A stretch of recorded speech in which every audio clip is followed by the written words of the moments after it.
ಶುರುವಾಯಿತು ಕೊರೋನಾ ಆತಂಕ. ಶಾಲೆಗಳಿಗೂ ಶುರುವಾಗಿದೆ ಕೊರೋನಾ ಭಯ. ಪರೀಕ್ಷೆಗಳ ಮೇಲೆ ಕೊರೋನಾ ಪರಿಣಾಮ ಬೀರುತ್ತಾ? ಹಾಗಾಗಿ ಶಾಲೆಗಳಿಗೂ ಕೂಡ ಈಗ ಕೊರೋನಾ ಭಯ ಶುರುವಾಗಿದೆ. ಮಕ್ಕಳಿಗೆ ಪರೀಕ್ಷೆ ಸಮಯದಲ್ಲಿ ಕೊರೋನಾ ಆತಂಕ ಶುರು. ಹೊಸದಾಗಿ ಶುರು ಮಾಡಿರೋ ಬೋರ್ಡ್ ಪರೀಕ್ಷೆಗಳನ್ನ ನಿಲ್ಲಿಸಿ ಖಾಸಗಿ ಶಾಲಾ ಒಕ್ಕೂಟದಿಂದ ಶಿಕ್ಷಣ ಇಲಾಖೆಗೆ ಹೀಗೊಂದು ಮನವಿ ಸಲ್ಲಿಕೆ ಆಗಿದೆ. ವೃಕ್ಷಾಧ್ಯಕ್ಷ ಲೋಕೇಶ್ ತಾಳಿಕಟ್ಟೆ ಶಿಕ್ಷಣ ಇಲಾಖೆಗೆ ಮನವಿ ಮಾಡಿದ್ದಾರೆ. 5, 8, 9 ಹಾಗೂ 11ನೇ ತರಗತಿಗಳಿಗೆ ಪಬ್ಲಿಕ್ ಪರೀಕ್ಷೆ ನಡೆಸೋದು ಬೇಡ. ಸರ್ಕಾರಕ್ಕೆ ಖಾಸಗಿ ಶಾಲಾ ಒಕ್ಕೂಟದ ಅಧ್ಯಕ್ಷ ಲೋಕೇಶ್ ತಾಳಿಕಟ್ಟೆ ಒತ್ತಾಯ ಮಾಡಿದ್ದಾರೆ.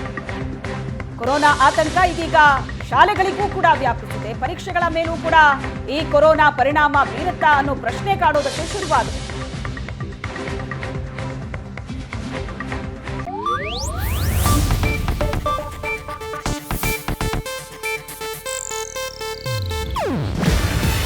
ಇದು ಏಷ್ಯಾನೆಟ್ ನ್ಯೂಸ್ ನೆಟ್ವರ್ಕ್ ಪ್ರಸ್ತುತಿ. ನೀವು ನೋಡ್ತಿದ್ದೀರಾ ಏಷ್ಯಾನೆಟ್ ಸುವರ್ಣ ನ್ಯೂಸ್.